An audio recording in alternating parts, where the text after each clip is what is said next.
Es para mí un honor tener en nuestro programa de hoy, una vez más, a Cándido Mercedes, reconocido sociólogo de nuestro país, articulista, analista. Cándido, muchas gracias por corresponder con nuestra invitación. Buen día, siempre a sus órdenes. Mi primera pregunta, un poco para ubicarnos en el contexto en el que estamos, es sobre el COVID-19. ¿Cómo tú evalúas la gestión del combate de la pandemia por parte del gobierno y de todos los dominicanos? Los dominicanos y dominicanas deberíamos felicitarnos, todos. Acuérdense que República Dominicana siempre hemos sido líderes positivos en béisbol, la reina del Caribe, pero hoy estamos entre los principales positivos líderes en términos de vacunación, e incluso en términos de letalidad. Actualmente se han contagiado 325.211 personas, pero han muerto 3.822. Cuando tú divides esos 3.822 entre 325.000, eso te da una tasa de letalidad de 1.17, de la más baja del mundo. Hemos vacunado actualmente entre doble vacunación y una vacunación, oigan eso, 764.228. Si tú mides que el objetivo meta serían 8 millones, eso es el 96% ya. Correcto. Si lo miden 9 millones, que son las personas desde 12 años para allá, sería el 86%. Y ya eso, cuando sean todos, a más tardar agosto, eso sería lo que ustedes llaman inmunidad de rebaño, que no debería ser, sino inmunidad colectiva o de masa o de grupo. Y eso sería extraordinario para un país como el nuestro. Fíjense, hay países de la región que no han vacunado ni uno todavía. Otro 0.6, otro 3, otro 6, otro 8 y otro 10. Nosotros estamos entre los 3 países con más vacunación: Israel, Chile y República Dominicana. Excelente. Y de los países que más vacunas tienen hoy en el stock para seguir vacunando.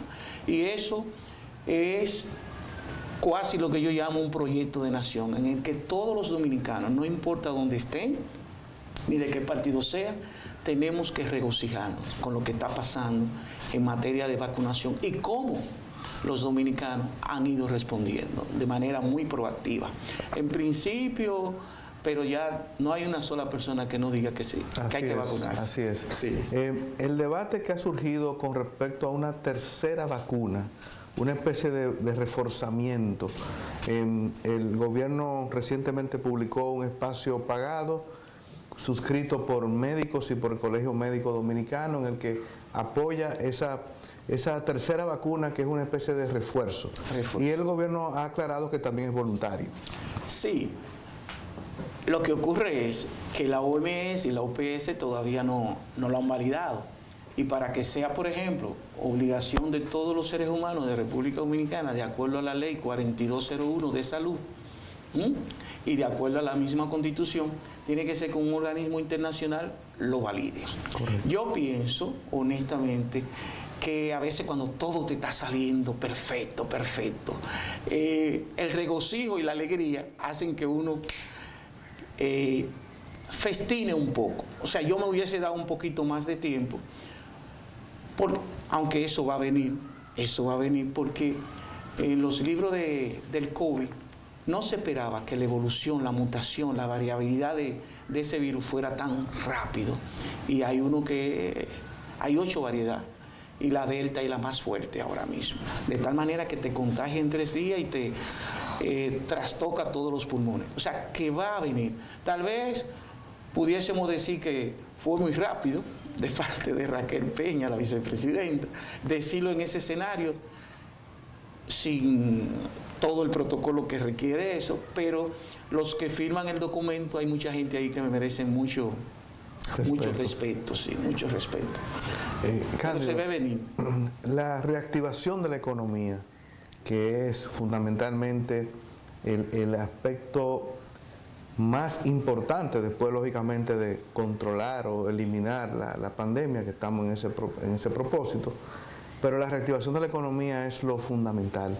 ¿Cómo tú ves el proceso de aquí al terminar el año? República Dominicana va sumamente bien. Mira, el promedio de recuperación económica, del crecimiento económico mundial será de un 5% mundial. En Estados Unidos un 6%, muy bueno. Pero en República Dominicana será un 8%. Y se cree, según el gobernador del Banco Central, en el día de ayer, que es probable que sea un 9 o un 10%. Solamente en mayo la economía creció 21.2% y entre enero y mayo 13%. Va a terminar, incluso cuando se hacen los análisis los economistas, estacionarios, porque si tú dices, si tú mides la economía dominicana del 2021 con el 2020, wow, es extraordinario. Pero se hizo un análisis, Orlando, oye, estacionario, comparando el crecimiento de la economía ahora con prepandemia. Correcto. Con prepandemia, 2019, y el crecimiento de la economía es 4%. Interesante. En los mejores momentos de la economía dominicana. Eso es muy bueno. Y la recuperación es firme. No hay ningún país ahora mismo de América Latina en el que la recuperación económica sea tan firme, con perspectiva de éxito, como República Dominicana. Ahora bien, ojalá que esa recuperación de la economía traiga consigo la recuperación de los empleos, porque no ha venido acompasado.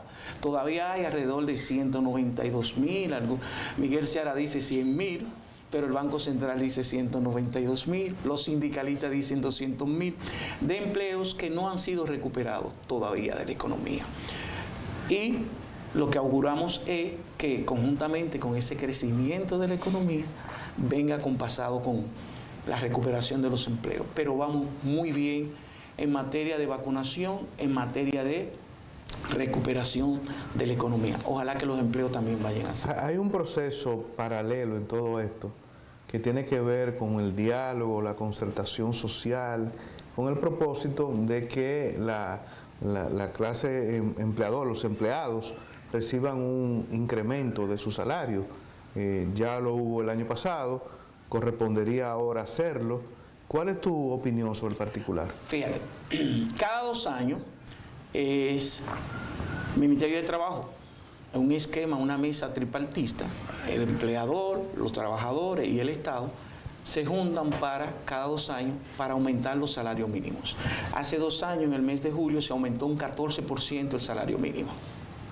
Ahora, para el mes de julio, debería haber un aumento de salario mínimo. ¿Qué ocurre? En República Dominicana, el salario mínimo mayor, entiéndase, es 17.610. ¿Eso dónde se da?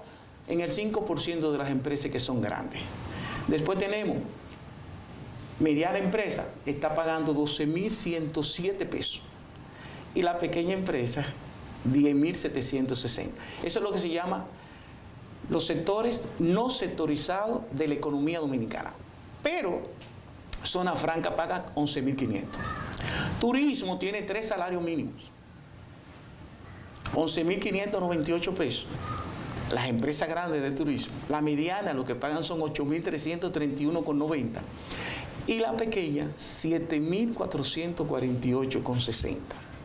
Los vigilantes pagan 15.000 pesos el salario mínimo, y en el campo 400 pesos diarios trabajando 10 horas.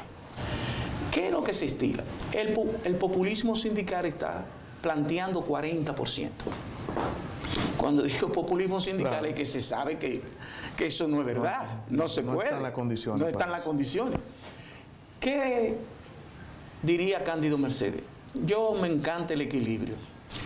¿Qué pasa? Que la inflación anualizada entre mayo del otro año y este va en 10.5 y se espera que esta va a ser de 6.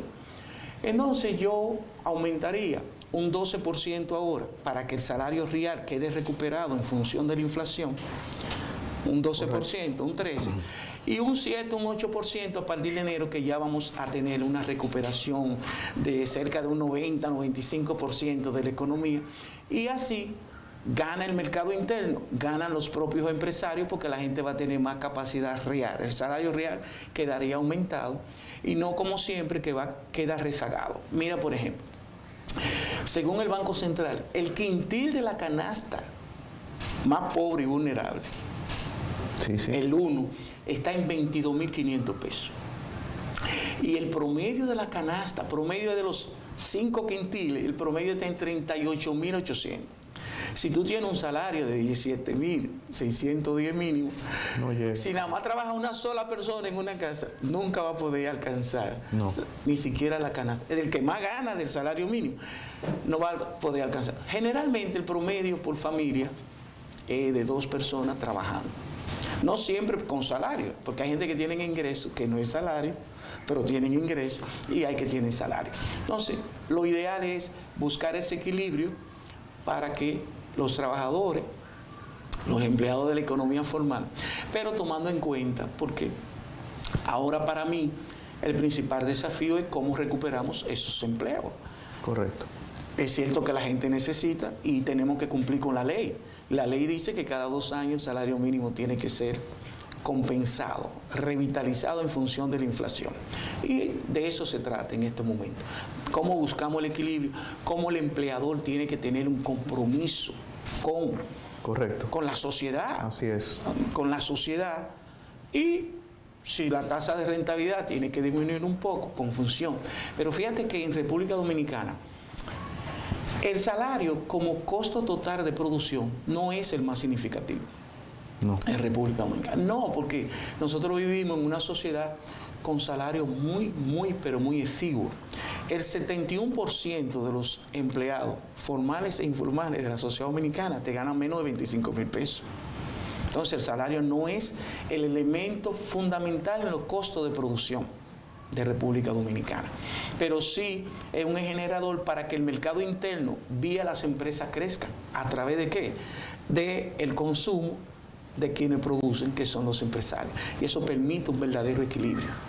Tanto el ACEPAL como el PNUD han hecho algunos informes interesantes abordando la situación de América Latina con el COVID, la época post-COVID, y apuntan a esa realidad que hemos visto hoy desnuda, que es el hecho, la diferenciación entre los pocos que tienen mucho y los muchos que tienen poco. Eso, ahora el COVID nos ha abierto más la brecha y nos ha identificado esa problemática. ¿Qué tú opinas? Bueno, yo le pediría a todos los hacedores de opinión pública, a ustedes, los que están en la política, que vayan a esos documentos. Panorama Social de América Latina y el Caribe, del ACEPAL, publicado en marzo de este año. Y ahora el PNUD acaba de tirar uno que se llama Atrapados, la desigualdad y el bajo crecimiento de América Latina y el Caribe. ¿Y qué nos hablan esos documentos, así como en síntesis? Nos están hablando de la pobreza, de la desigualdad aguda que está ocurriendo, del desempleo, de la protección social, del gasto social, de la economía del cuidado y del malestar social. Es el CEPAL. El del PNUD nos está llamando la atención, junto con el de la CEPAL, porque malestar social. Nos está diciendo que el 68% de los dominicanos y dominicanas no le importa cómo se gobierne, si con democracia o con dictadura. Eso es lo que nos están diciendo. Y el 63%, mientras en América Latina el 55%, nosotros brincamos el promedio, y el 63% dice que en República Dominicana los que más tienen son los más beneficiados. ¿Qué lectura Cándido Mercedes le da desde el punto de vista semiótico? Señores, que es que ahí está el potencial del vengador social. Los que aman y quieren más y mejor democracia tienen que ver esos documentos para evitar, porque en República Dominicana no se advierte, claro, pero el comportamiento para evitar que se repitan fórmulas que estamos viendo en otros países. Es que cuando, mira, yo le digo a la gente, siempre cuando hay un vacío, alguien tiene que asumirlo. Correcto. Y ahí es que está el peligro. Y si sabemos que en gran medida en América Latina, el Caribe, la democracia no está siendo el mecanismo vital, satisfaciendo las necesidades vitales de la población, la gente se queda en el vacío y te dice, a mí no me importa, porque esto no me está satisfaciendo mis necesidades. Y entonces esto se agrava según la CEPAL. Mira, por ejemplo, en América Latina y el Caribe ahora, 22 millones que no eran pobres cayeron en la pobreza. Y 8 millones a la extrema pobreza. En República Dominicana no ha sido tan grave, solamente 2.5% cayeron a más pobres. Estaba la pobreza monetaria en 21 y creció a 23.4. La clase media ha disminuido, que tú sabes que la clase media somos el colchón de la democracia, y son los que más luchan porque la cosa mejor. También han disminuido. Eso quiere decir que la movilidad social, que es el vehículo por excelencia para un proyecto de esperanza, en estos momentos el COVID, ese desgraciado, yo le tengo un desprecio, porque el COVID, yo le decía a la amiga allí, el COVID, tú sabes que en los momentos de dificultad el ser humano necesita más solidaridad, más abrazo, más ternura, más cariño. Y el COVID lo que nos aleja de la gente que nosotros más queremos. Así es. Y es difícil. Entonces, tenemos que contemplar. Ha desbaratado los cimientos de la sociedad, la solidaridad. La solidaridad. Incluso uno no puede ni enterrar a sus seres queridos cercanos, es de una vez que hay que enterrar. Así es. Entonces, eso está ahí. En República Dominicana hay un efecto de generación de confianza positivo y eso es bueno. Yo le digo a la gente, mucha gente no sabe que estamos en una crisis sanitaria, una crisis económica, pero los actores políticos se están manejando de una manera tan participativa. Fíjate ahora cuando se reunió la mesa por la cuestión de los precios. Eso es un acto democrático de participación, dándole a todos los actores involucrados la posibilidad de buscar salida. No, yo soy el presidente y vamos a decidir. Y entonces la gente se siente que en medio de la crisis hay esperanza y eso es bueno. Cándido, vamos a hacer una pausa, pero quiero dejar por sentado lo que vamos a tratar en el próximo segmento. Tú has señalado claramente que la democracia en términos generales está cuestionada en estos documentos que hemos hablado, de CEPAL, del PNUD. En República Dominicana no hemos llegado a ese terreno, pero ciertamente la sociedad dominicana reclama acción, reclama lucha contra la corrupción, reclama sanción a la corrupción, reclama fin de la impunidad. Entonces, sobre ese tema quiero que hablemos en el próximo segmento. Seguimos nuestra conversación con Cándido Mercedes, destacado sociólogo de la República Dominicana. En el segmento anterior concluíamos en que los documentos de PNUD y CEPAL producen un cuestionamiento a la democracia en términos generales en América Latina, y decíamos que República Dominicana todavía no cae dentro de ese análisis que se hace con respecto a otros países. En República Dominicana hemos visto que el presidente Abinader ha cumplido su promesa con tener un Ministerio Público independiente.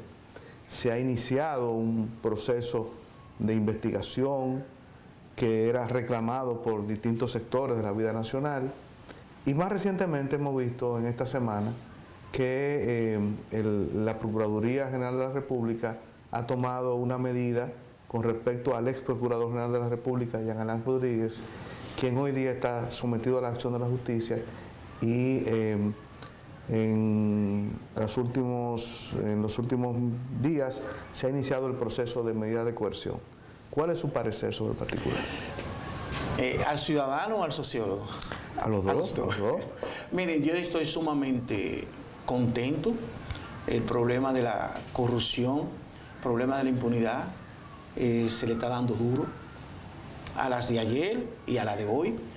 No me cabe la menor duda de que no hay un funcionario que no esté pensando si iba a hacer algo mal hecho, repensarlo y repensarlo.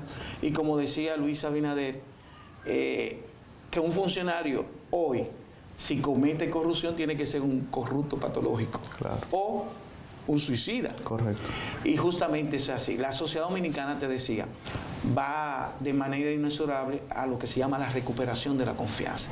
Aquí había una crisis de confianza enorme y una crisis institucional.